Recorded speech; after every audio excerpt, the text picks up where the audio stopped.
Welcome back to the Advanced Selling Podcast, the longest running sales training podcast sister. I'm Bill Caskey. And Bryan Neal.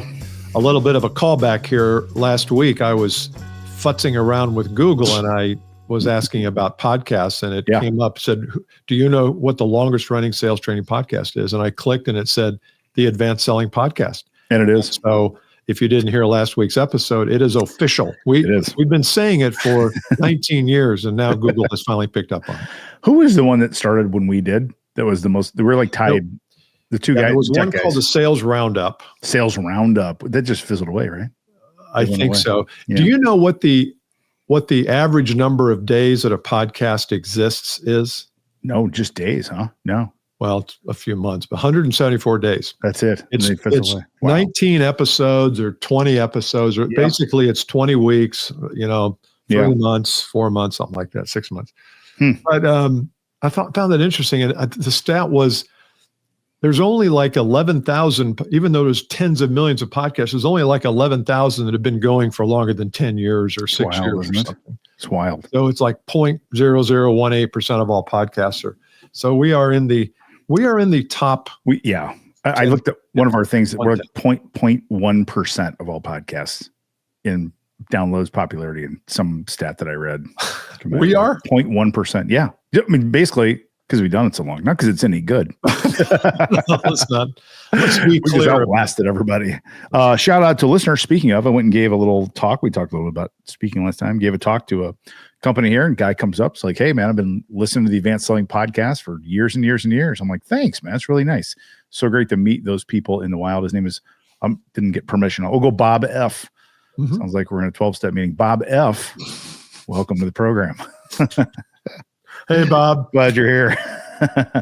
No, but it was great. The great group, veteran group who was very open-minded. I really appreciate that. Yeah. When, you know what I mean? You've got a veteran group flipping around. It's very hard to find. Yeah. It just makes me happy. It's refreshing to see that kind of old school of like, I got this all figured out. It wasn't there, which I really, really appreciated from his team. Absolutely. Great. So we're good. Well, hello, Bob F. Glad you're with us today. Yes. You can, one day at a time, brother. One day at a time.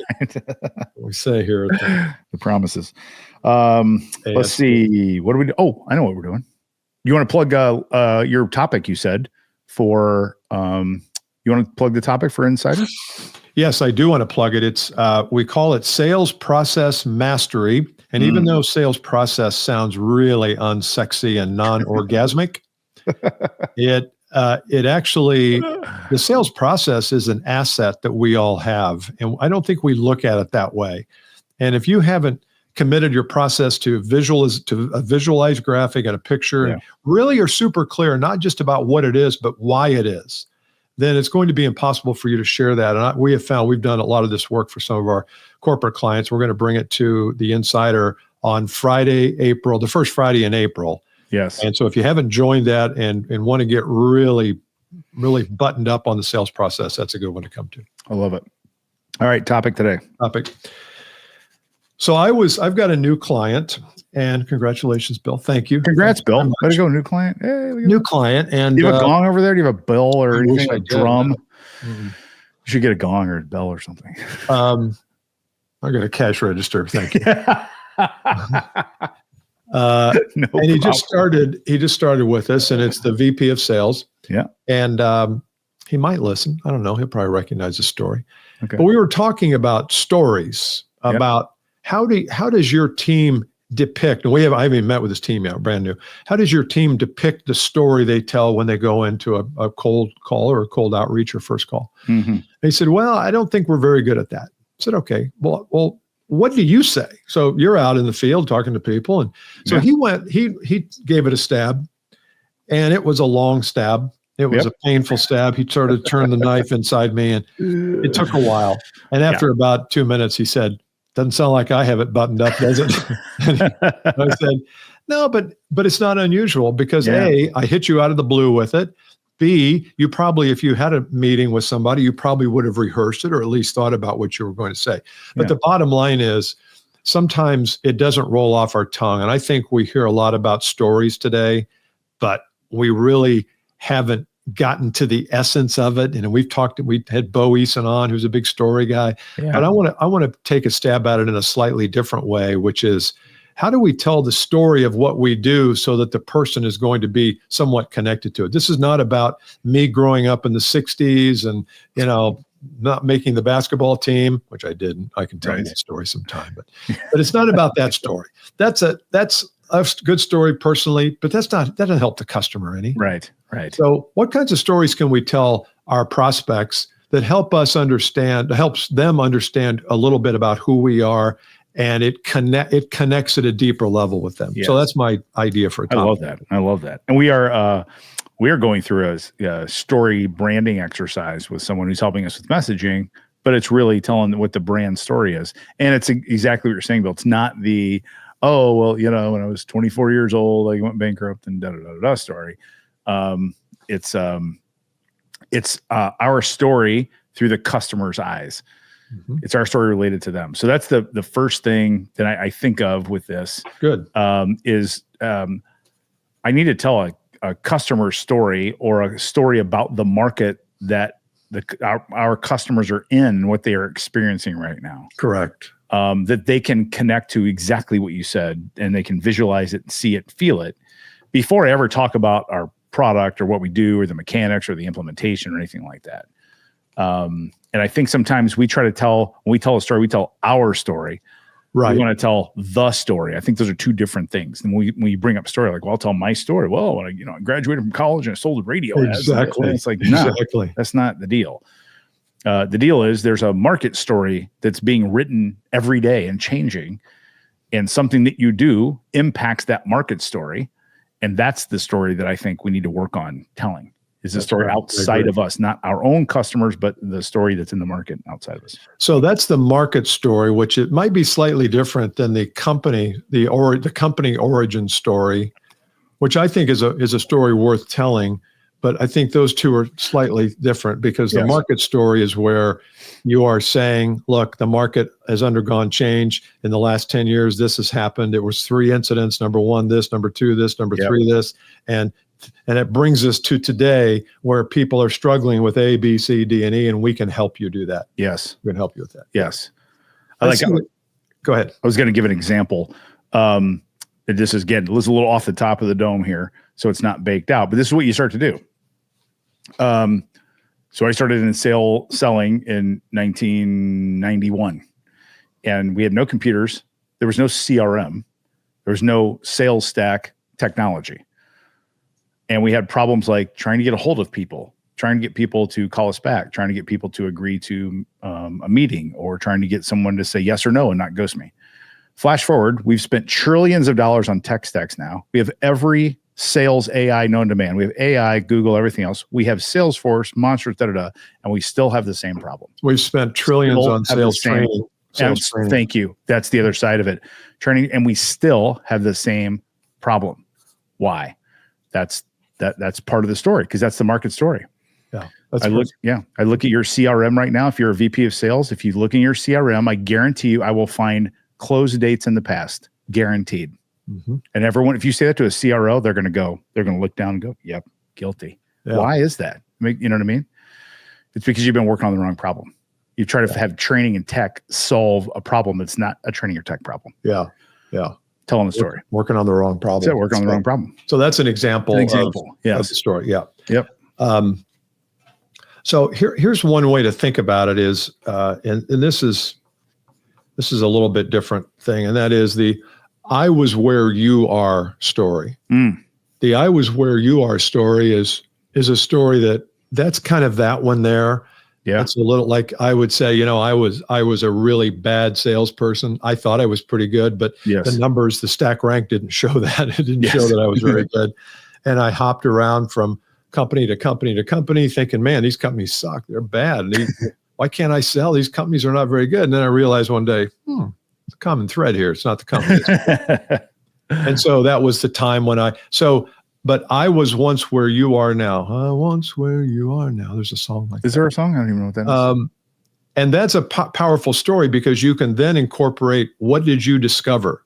We've all had this problem. We had it in spades. We really had a problem.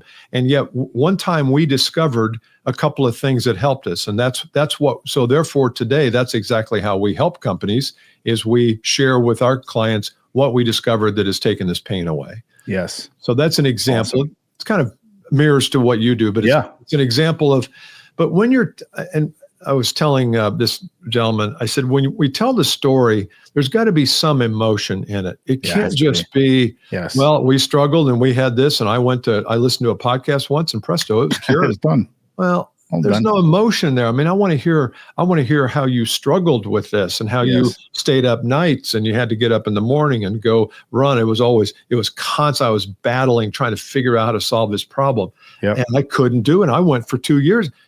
That's what I wanted. I want you to put yourself in that. I was searching and I was seeking and we couldn't find it, because that's exactly where the prospect is or has been. So that's fantastic. I think of the resolution of this story too can also be positive. So this was the scenario, the before. There were these things in the way. I know when I first started in sales, I always started having panic attacks, and a doctor put me on Xanax in 1992. I'm like, huh? Xanax? I didn't even know what that was. In your 20s. Yeah, damn. Should have kept them. But I accidentally took 2 one day at lunchtime and fell asleep on the way home, slept for 3 hours on the side of the road and threw them out and never took them again. Oh. Now I learned to manage on, breathing and meditation and stuff better. So drink vodka instead. Much quicker. Yeah, just throttled up from beer. But the point is, and I worried, I had Sunday scaries all the time for years and years and years and years and years, until I started to think and do some things a different way. I can't tell you the last time I had the Sunday scaries from my job. I just love what I do. And it's because I have a system now and I trust the system. I have to worry about me doing it. I trust the system, and the system works, usually never perfect. Things like that, it resolves to positive. Like I don't worry about the end of the month. Yeah. We never worry about the end of the month here, ever. Yeah. Everyone else worries about the end of the month. They go, how do you do that? I'm like, it's a system. Yeah. It's a process. So it can resolve to positive is the point. And the thing is that, when I hear your story, and if you were to hear my story, they're because we are in a similar kind of business, not exactly, but we're similar businesses. You would think the stories would be identical, but they're not. They're not at all, because your experience of your history is different than my experience of my history. And that's what makes it fascinating. Yes. And some people that you tell your story, like if they call you in and call me in and we're competing against each other, they're going to hear 2 different stories. One might relate better to yours or to mine. Yes. But most of the time, if you're listening, your competitor probably doesn't even have a good story. So if you have any story that's worth its weight and following some of the advice we're giving you here, you're going to be heads and shoulders above anybody else in the market. No doubt. There's no doubt in my mind that that's the case. Everyone wants to, this is a sidebar. We should do a topic on this one. I think people are over discovering people, discovery phase, like the discovery step. I think people are overdoing that. We just went into a competitive sales environment, and the people were against, they had 90 minutes of the entire senior leadership team and basically just pegged them with questions the whole time. I'm like, we did our research outside of that. I mean, we validated some things. So that's another topic, over discovery. But being able to connect what you find in the discovery to something, whether it's another client or another experience, that's what people want. They want to hear so what did you do and what was the outcome? Like, here's what happened. I also think it's okay to tell a failure story where things didn't work, because it shows that you're real and honest and vulnerable, and no one's magic. And to say, this scenario, we did this, we had these programs, we worked for a year. It just didn't click the way we thought it would. And if we had done something different, we probably would have done it a different way. We didn't, so it didn't work. I think it's okay to tell a story that didn't work. Everyone wants to tell the story where everything's awesome, So, God, you brought up something there that I've been kind of, dare we say harping? You can say harping. I think on for a while, and that is the idea that this whole discovery and finding the problem and digging deep for the problem and trying to make people feel uncomfortable because they have the problem. It seems like that's a relic of an old era. It's brutal.